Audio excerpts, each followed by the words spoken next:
Hi everybody, my name is Karen Overlander. We're here to talk today about medical marijuana. Medical marijuana is marijuana that's prescribed by a doctor to treat many different symptoms of diseases and illnesses. It can be smoked, eaten, or drank, and it is recorded that the oil from the seeds were used previously back in biblical times for anointing and different procedures, especially with the 12 disciples. It first recorded was by the Chinese in 1300s. It progressed and was used by Native Americans who introduced it to the Pilgrims, and that's how it got started basically here in America. The diseases that it can treat are AIDS, epilepsy, leukemia, cancer, bipolar, depression, female menstrual issues, and many, many others. Our founding fathers of the country, George Washington and Thomas Jefferson, were also users and proponents of marijuana. It's recorded that both of them had farms with diaries that are still available today. George Washington had 30 acres, and he was the first known person to actually separate the male from the female to receive higher THC levels. And he was the first proponent of medical use.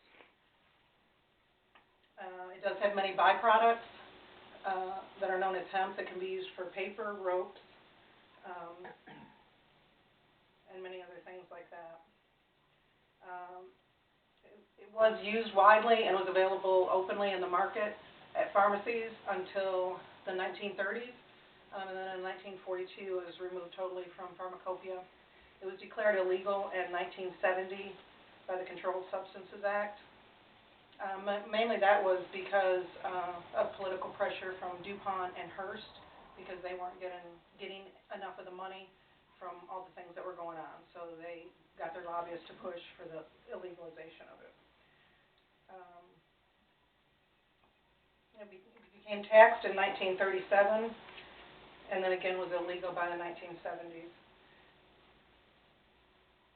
It is said that the United States government spends $10 billion a year on fighting to keep marijuana off the streets, yet California earns $14 billion a year in the proceeds from their legalization of the marijuana. 1 in 6 people that are in the prisons today are in for non-violent drug-related charges, and it's my opinion that that money would be much more beneficial if we would legalize it, take the tax money, and turn that in, and then we could further use and research to get other uses. It would put people to work. It would create jobs for farmers and different types of industry with the products that can be made, as well as the benefits to the people who are using it. And a lot of these people need it.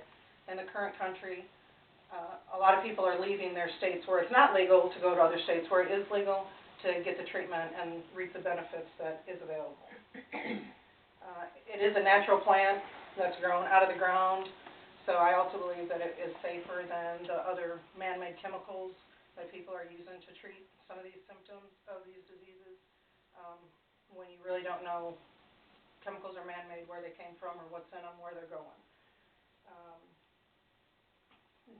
Drug abuse, if it were also legalized, drug abuse could be treated as a medical condition instead of a legal issue, and the burden that it would take off our court systems is tremendous.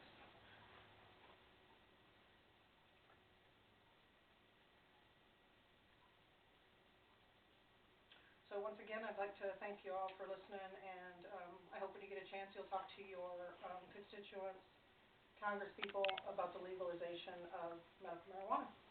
Thank you.